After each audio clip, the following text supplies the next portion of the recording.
John Metchie with us, and it's always a thrill to visit with you, John. How's it going? Good. Thanks for having me, yo. We were just talking about this as you walked in, because right before you, we were talking to Irv Smith. Like, yeah, Bama guys back to back. It was like, wait a second. How many we got now? That's a good question. Is it 4? Because it's Henry, Christian, you, Will, Miko. Miko. Yeah, the head coach of the football 6. team.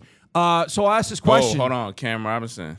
Oh, jeez. Oh, hold on. We're going to miss some. We're definitely going to miss some. So I'll ask maybe a simple question with a complex answer.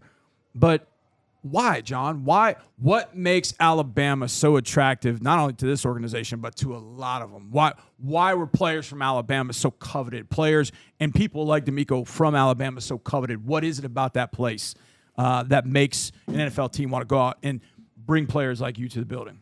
Yeah, that's a good question. I think it's the standard, like when we're there's a standard that we have, a standard that at the time Coach Saban had everybody play to. And kind of the program, it's kind of like a professional team already as far as the coaches you have, the schemes you run, the way you practice, the way you compete. I think it's that. I think that's probably why lots of teams find that player attractive, that they've been in a professional type team already. Right. They've been through it. They know how to work, and they know how to compete. Irv was saying he had 3 offensive coordinators there, and he's been around the league, so he's had a lot of different offensive systems. But here you are. Nick Caley's the new offensive coordinator here. How is it different for you, John, and what you guys do as receivers? It's good. It's good. I relate to it a lot. I like it. It's very similar to an offense I had with Bill O'Brien at Alabama my last year, and a little bit of that Sark offense too because of the West Coast. So it's been pretty good for us to adjust to it. It's been pretty easy. It's fun for the receivers. It's our type of offense for sure. It gives a lot of power to the offensive players.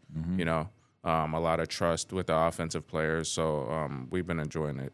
So this is year 4, technically year 3 on a field. How different are you as a player now than when you got back on the field in 23, John? Completely from top to bottom, even completely different from last year. Yeah. Every year I think I've been able to just recreate my game a lot. And get more comfortable. Of course, with the game in the league, the game slows down. You get more experience. Sure. You see how it works. You see how the timelines work, how teams play.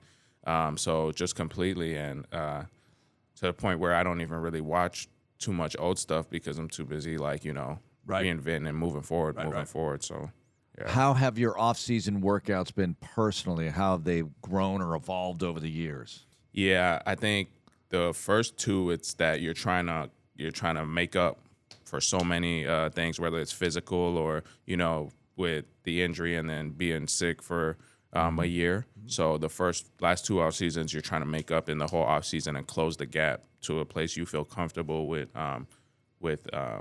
being able to perform. But I think this last off season was feeling really good. Now you finally get to build. You're not trying to recover. You're not trying to close a gap on anything. You're trying to just build on top of what you have and stack days and sharpen the sword, things like that. Yeah, no question.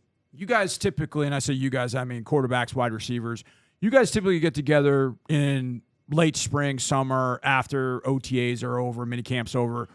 Will you guys be doing that again? And when you have done it, what has that done for the chemistry with quarterbacks, just the chemistry amongst the group, the camaraderie of the group? What are those events kind of meant to you, John? Yeah, we have, and we will do that again this offseason. And those are really important times because it's a time you kind of just get to be together, be on the field, run routes, hang out, of course. But as far as the football goes, you get to move at your own pace, get to really work it out, talk through defenses and different looks and stuff. So. And it's just the guys, no coaches. It's just the guys, no coaches.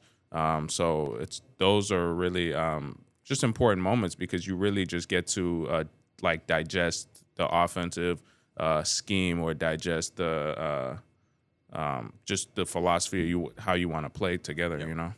How This is a rhetorical question, I guess. How good are these DBs, John? These DBs are pretty darn good. So what are you seeing out there? Because I know they've added new talent as well, but they were pretty good to begin with. Yeah, it's that same thing. It's that iron sharpens iron, you know. It kind of reminds me of college. Like you go on the defensive side and you look over to the offensive side and you're like, damn. Yeah. Guys are pretty good. You go over the offense side and you look at defense side, you're like, they're pretty good. So I think all in all to say that you got to show up every day. And if you do that, then the competition level rises and everyone gets better fast, you know. John, what's the next step for this offense? Obviously, we talked about it. It's new. It's like you've had some experience in it. But what's the next step just from a 30,000-foot view to get to the next step offensively? What does this group have to be able to do in 2025? I think just trust it, you know. Trust the coach. Trust his philosophy and his scheme and his vision, and everybody buy in.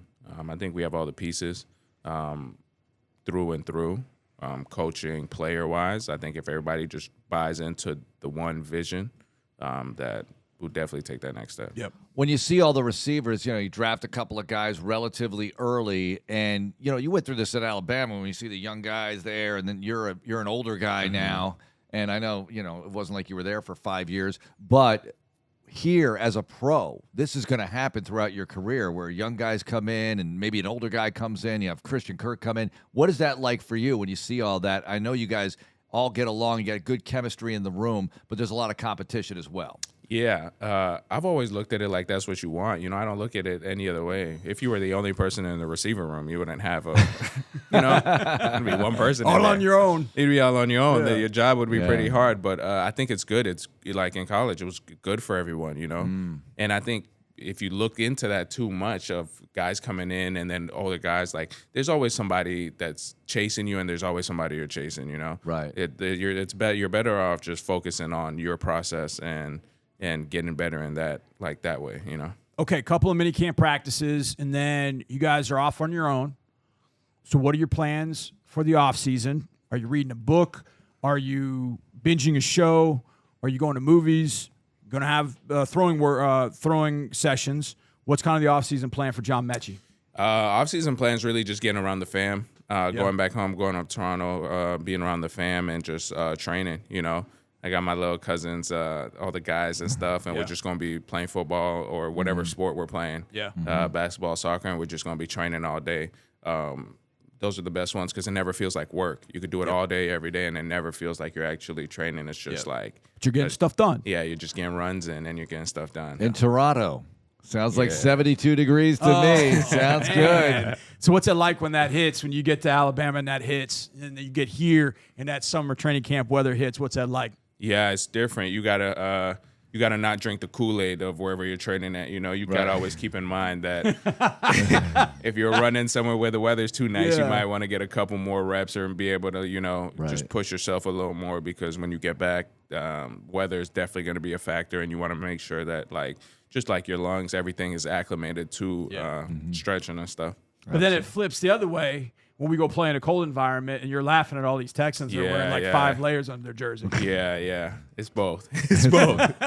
John, thanks a lot for joining us. Good luck. Appreciate you. Thank you, guys.